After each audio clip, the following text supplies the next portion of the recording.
সবাইকে, আপনারা দেখছেন স্মার্ট নলেজ ইউটিউব চ্যানেল। তো বন্ধুরা, বর্তমানে তো ভোট শেষ, রেজাল্ট কিন্তু আগামী 4 তারিখে। তো যুবসাথী 1500 টাকা অনেকে কিন্তু পাননি, অনেকে ফার্স্ট কিস্তিও পাননি, অনেকে সেকেন্ড কিস্তিও পাননি, অনেকে ফার্স্ট কিস্তি পেয়েছেন তো সেকেন্ড কিস্তি পাননি, তো অনেকে কিন্তু দুটোই পাননি, অনেকে কিন্তু অ্যাপ্লিকেশন ফর্ম রিজেক্ট করেছে, অনেক সমস্যা রয়েছে। ঠিক আছে, তো এবার মে মাসে থার্ড কিস্তি কবে আপনারা পাবেন যুবসাথী 1500 টাকা, মে মাসে কবে আসছে এবং লক্ষ্মীর ভাণ্ডার টাকা কবে পাবেন, তো মে মাসে কি আদৌ টাকা ঢুকবে ব্যাঙ্ক অ্যাকাউন্টে, এখানে অনেক ব্যাপার রয়েছে। কারণ সরকার যদি পরিবর্তন হয় তাহলে কিন্তু অনেক কিছু পরিবর্তন হবে, আশা করি আমরা জানি। তো আজকে আমরা এই ভিডিওতে বিস্তারিত সম্পূর্ণ তথ্য আলোচনা করব, সেই ভিডিওটি সম্পূর্ণ দেখুন, শেষ পর দেখুন। চ্যানেল নতুন দর্শক অবশ্যই চ্যানেলটিকে সাবস্ক্রাইব করে দেবেন। তো বন্ধুরা, আশা করি আমরা জানি বিজেপি সরকারের যে প্রতিশ্রুতি রয়েছে, অন্নপূর্ণা ভাণ্ডার মাধ্যমে 3000 টাকা করে মাসিক ভাতা দেওয়া হবে মহিলাদের। ঠিক আছে, এবং যুবসাথী যে রয়েছে আপনাদের যুবক ভাতা অ্যাকচুয়ালি, সেটাও কিন্তু 3000 টাকা করে দেওয়া হবে যুবকদের। ঠিক আছে, এবং সরকার তরফ থেকে মাসে 1500 টাকা করে এবং লক্ষ্মীর ভাণ্ডার দেওয়া হচ্ছিল। তো সেটা তো অবশ্যই আপনারা পাবেন যদি এই রাজ্য সরকার থাকে আমাদের। ঠিক আছে, অ্যাকচুয়ালি মুখ্যমন্ত্রী মমতা বন্দ্যোপাধ্যায় যদি থাকে তো সব কিছুই কিন্তু আপনারা ঠিকঠাকই পাবেন।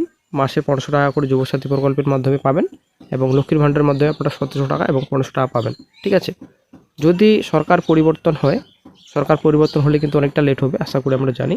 এবং টিএমসি সরকারে যদি থাকে তবুও কিন্তু একটা লেট হবে মে মাসে টাকা ঢুকতে। কারণ ব্যাপারটা হচ্ছে এখানে 4 তারিখে যদি রেজাল্ট হয় তাহলে মোটামুটি 10 থেকে 15 দিনের মতো কিন্তু এমনিতে চলে যাবে সরকার গঠন হতে। ঠিক আছে, তো মোটামুটি কিন্তু সময় লাগবে।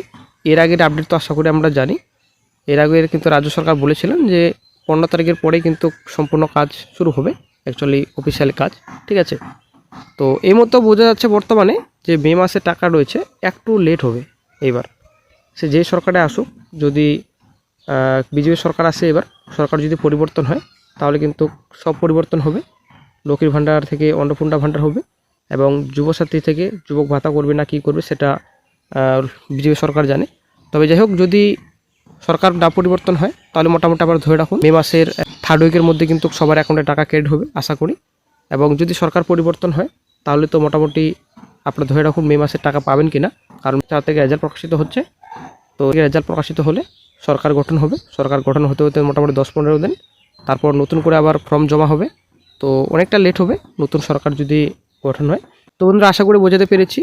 যদি সরকার পরিবর্তন না হয় মাসে 1500 টাকা করে আপনারা পাবেন যুবক ভাতা, এবং যদি সরকার পরিবর্তন না হয় তবে একটু লেট হবে ঢুকতে। মোটামুটি আপনারা ধরে রাখুন মে মাসের থার্ড উইকের মধ্যে আপনারা যাবেন যদি সরকার পরিবর্তন হয়। ঠিক আছে, যদি সরকার পরিবর্তন হয় তাহলে কিন্তু একটু লেট হবে, হয়তো মে মাসে টাকা ক্রেডিট নাও হতে পারে, মে মাসে হয়তো ফর্ম ফিল আপ হতে পারে, হয়তো জুন মাসে টাকা ক্রেডিট হতে পারে। ঠিক আছে, তবে বর্তমানে কিন্তু সবই অনুমান। ঠিক আছে, তো অফিসিয়ালি কিন্তু কোনো রকম আপডেট পাওয়া যায়নি।